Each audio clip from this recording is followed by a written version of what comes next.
अस्सलाम वालेकुम नाजरीन व सामाईन, आपका हमारे ATR उर्दू चैनल में खैर मकदम और इस्तकबाल है। आज हम आपके सामने दर्जा नहुम की किताब दरख्शां लेकर हाजिर हुए हैं। इसका एक बहुत ही इम्पॉर्टेंट चैप्टर आज यहाँ शुरू कर रहे हैं और उस चैप्टर का नाम है खुतबा। तो खुतबा बहुत इम्पॉर्टेंट चैप्टर है। खुतबा लफ्ज खिताब से मुश्तक है। मुश्तक मतलब ये निकला है किससे? खिताब से। खुतबा, खुतबा की जमा है खुतुबात। क्या है? खुतुबात। ये खुतबा की जमा है। इस लफ्ज के मफहूम के लिए उर्दू में, यानी जो लफ्ज खुतबा आप सुनते हैं उर्दू में, उसी लफ्ज को बताने के लिए लेक्चर और एड्रेस जैसी इस्तिलाहें भी राइज हैं। ये उर्दू में बोला जाता है। उर्दू वालों ने इसके लिए लफ्ज मुंतखब किया है, चुना है। अदायगी के लिहाज से खुतबा तकरीर की तरह होता है। कह रहे हैं अदायगी के लिहाज से अगर आप देखें तो खुतबा बिल्कुल ऐसे ही होता है जैसे कि एक तकरीर हो, लेकिन तकरीर से खुतबा इस माना में अलग भी है। अब यहाँ से दोनों का फर्क समझ लीजिए, तकरीर और खुतबा। कह रहे हैं कि खुतबा से इस माना में अलग भी है कि खुतबा देने वाले उमूमन बड़े दानिश्वर होते हैं, बड़े जीरक होते हैं, अक्लमंद होते हैं, यानी जिसको आप इंटेलेक्चुअल कहते हैं वो लोग होते हैं। और अक्सर बेशतर खुतबात के मौजू भी मुतय्यन होते हैं। जो खुतबात होते हैं उसके मौजू यानी टॉपिक क्या होते हैं वो आपको मुकर्रर कर दिए जाते हैं, वो पहले से तय होते हैं।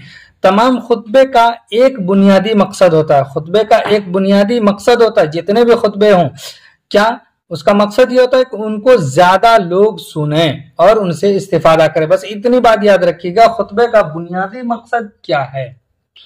खुतबे को तख्लीकी अदब में शुमार नहीं किया जा सकता है। कह रहे हैं कि खुतबे को अगर आप तख्लीकी यानी क्रिएटिव लिटरेचर में अगर आप खुतबे को शुमार करेंगे, गिनेंगे, तो नहीं कर सकते हैं। लेकिन मुख्तलिफ आवाम की मजहबी तारीख के मुताले से खुतबात की अदबी व इल्मी अहमियत भी वाज़ेह होती है, वो भी जाहिर होती है। मज़ाहिब, ये मजहब की जमा है। मज़ाहिब के अंदर पैगंबरों की नसीहतें, औलियाए किराम, ये वली की जमा है। औलियाए किराम के मलफूजात, यानी जो वो बातें कहते हैं उसी को मलफूजात कहते हैं।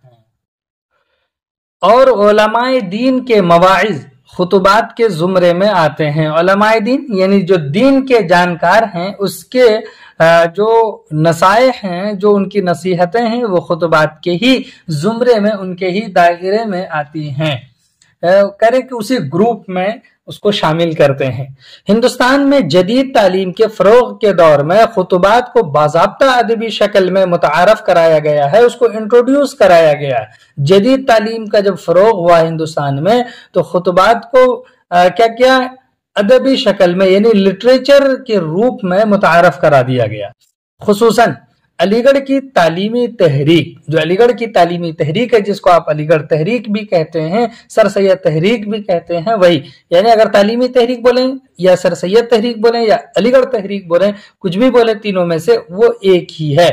कि जमाने में इस अहद के दानिश्वरों ने पूरे मुल्क में जो अवामी खुतबात का सिलसिला कायम किया, उन्हें बड़ी मकबूलियत हासिल हुई। अंग्रेज दानिश्वरों के यहाँ ऐसे खुतबात पहले रवाज पा चुके थे। कह रहे हैं कि अंग्रेजों के यहाँ जो उसके इंटेलेक्चुअल लोग थे, दानिश्वर लोग थे, अच्छे सूझबूझ वाले थे, उनके यहाँ खुतबात पहले ही से चल रहे थे। और अंग्रेज दानिश्वर अपने खुतबात तहरीरी शक्ल में भी पेश करने लगे थे, उसको वो लिख भी लिया करते थे। उसी जमाने में सर सैयद अहमद खां और उनके दीगर रफाकाए-कार, रफाकाए-कार रफीक की जमा है, साथी को, दोस्त को कहते हैं, साथ में काम करने वाले, और स्वामी विवेकानंद के तालीमी खुतबात अपनी इफादियत साबित कर चुके थे। उर्दू में पहली बार सर सैयद के इल्मी खुतबात को तहरीरी शक्ल दी गई। उर्दू में पहली बार किनके खुतूत को? सर सैयद के खुतबात को लिख लिया गया, तहरीरी शक्ल देकर के पेश किया गया। सर सैयद के रफाकाए कार में डिप्टी नजीर अहमद, शिबली नौमानी के अलावा سید سلیمان ندوی، علامہ اقبال، ابوالکلام آزاد، ڈاکٹر ذاکر حسین اور مولانا علی میاں ندوی کے خطبات اردو نثر کے قیمتی ادبی سرمایے کی حیثیت رکھتے ہیں۔ ان خطبات کی علمی و ادبی اہمیت مسلم ہے۔